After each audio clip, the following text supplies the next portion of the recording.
very curious. You started this business all the way back in 1975. When you started it, could you have imagined that you would build a business that's growing 50 years later?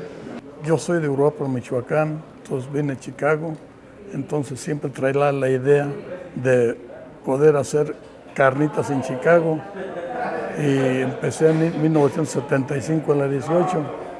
Tuve la oportunidad de agarrar un local ahí y empecé. Estoy muy orgulloso yo de él, de que él siguió mi camino de las carnitas, porque él es profesionista y se metió al restaurante, al business. Y ahora él ha hecho crecer todo. Claro que con la misma receta que yo hice de las carnitas, no la he cambiado, porque con la receta misma empecé y toda la gente está acostumbrada a ese sabor y a esa receta.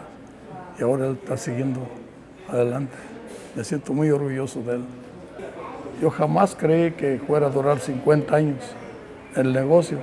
Now you gave up a career in finance to come back and join your family in this business. You were very successful, but you decided this was important enough. So tell me about that decision. I eventually found my way back home, but it did take some time and really stepping away from that environment and trying something different and pursuing something else to really kind of realize the answer to what I was looking for was right in front of me, but backed up by the hard work and the history that my parents had done for generations. Well, I'm grateful to both of you. You're both entrepreneurs. You've made a difference in the community, and I'm very grateful because this is what we hope people will do to help us build the economy and grow and do something that's a success like this. It's a source of great pride for me to be able to reinvest in our community. We started in Pilsen, and as the immigrant community in Pilsen expanded south and expanded west, we like to think we're serving the same people. We're just bringing our product, our carnitas, our tradition, our food, a little closer to them in the places that they are. And along the way now we've picked up a lot of new customers and exposed a lot of people to our culture through our food. And that's a great source of pride for us to be able to do that. You're very well known now, and I know two people who swear by this restaurant, so this is their favorite place to come. I also wanted to ask about, you chose 26th Street, and this is the heart of the community, and I just wanted to get a sense of why did you choose this location? What is it about this area that made you choose it? And then I want to ask you after that about the challenges that you've experienced, both of you, over the last year and a half. 26th Street has this multiplier effect. It's the Mexican Mag Mile, yes, as they would say. It's the second busiest business corridor in the city. And to me, it was really important as we looked out to expand to go somewhere where we're serving our community, where it's a hub for our community. We have tourism here from all over the Midwest. A lot of people don't think about that, but if you're of Mexican origin, Chicago's the point of entry in the Midwest, and that community's expanded all over. But the best food is here. I just met some people from New York and from Texas who are here trying your carnitas here. I mean, this is a location people know about far and wide. But just in the last year and a half, it's been, I know, very challenging. And the ICE raids and everything that's happened in the community. And some people had to close, and some people had to just lay low for a while. And even now, people are challenged. But you chose to stay open and to be here for the community. Tell me about the decision to do that and why.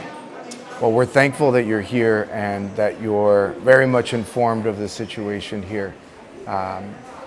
It was a very targeted attack meant to instill fear. And when you look at Chicago and look at the Mexican community, they clearly wanted to come to the heart of it. And honestly scare us. There was a lot of fear here. There was a lot of uncertainty. It was certainly not business as usual on this corridor. It was our first year in business, so we didn't pick the best time to open. But if there's one thing that we as a community, with the example coming from my father, is that we're very, very resilient. We kept going because we believe that this community is going to be here for a very long time, and we believe that if we plant deep roots here, just like we did in Pilsen, 50 years later, we're still there. So we think the better times are ahead, and we have faith that that's going to happen. Well, I want to commend you both for your strength in staying open, keeping this community going when so many things have been challenging over the last year and a half, and it is making a difference. I mean, there's, I think, a real love for what you've created, both of you, here in this community. And I feel like we have to stay strong, all of us, and you are right on the front lines making that happen. So thank you. And you've been on the front lines as well. We thank you for standing up against the federal forces that were sent down here to terrorize these communities, and things like what you did with the National Guard and preventing that from unfolding in our streets prevented this situation from becoming much worse. And truthfully, we don't know what the future holds ahead, but we really we'd like to think that the darkest of it is behind us. And I am an optimist, and I'm especially an optimist because you are both so strong in maintaining this business. And I wanted to just say to you, thank you for you are an immigrant to this country, and my family also were immigrants to this country.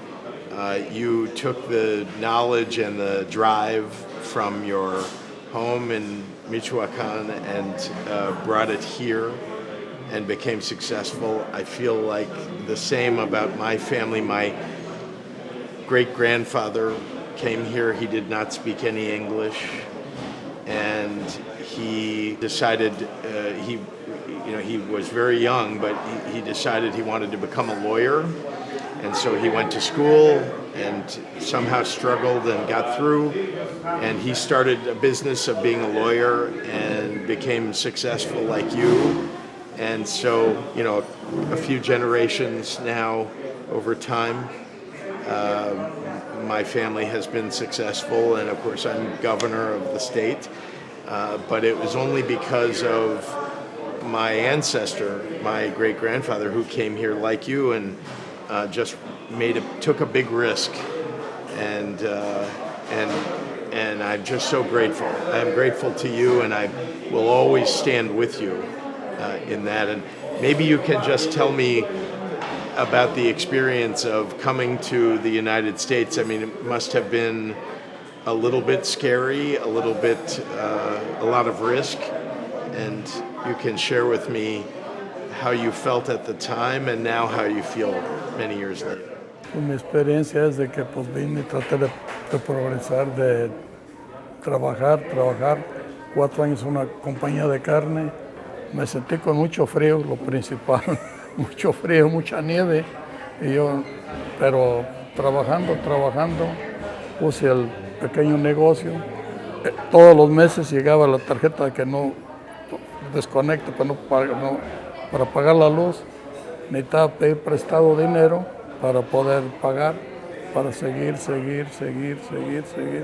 Poco a poco, ahora. Pero trabajando con esfuerzo, con privaciones, llega uno a algo alto. Even 3 generations later, just like you experienced and learned, I was always told we have to work twice as hard as everybody else. And that's how our family has survived and thrived. It's just work, and make sure that you're giving back to the community along the way. As we look to what's happening in Little Village, in this neighborhood, we want to be a part of that change and we want to help shape it. And the best way to do that is to roll up our sleeves and invest and plant a flag here and hope to be here for a really long time.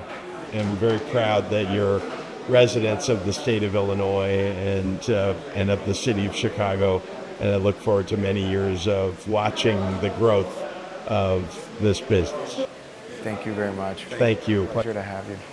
Thank you. Gracias, gracias. Muchas gracias.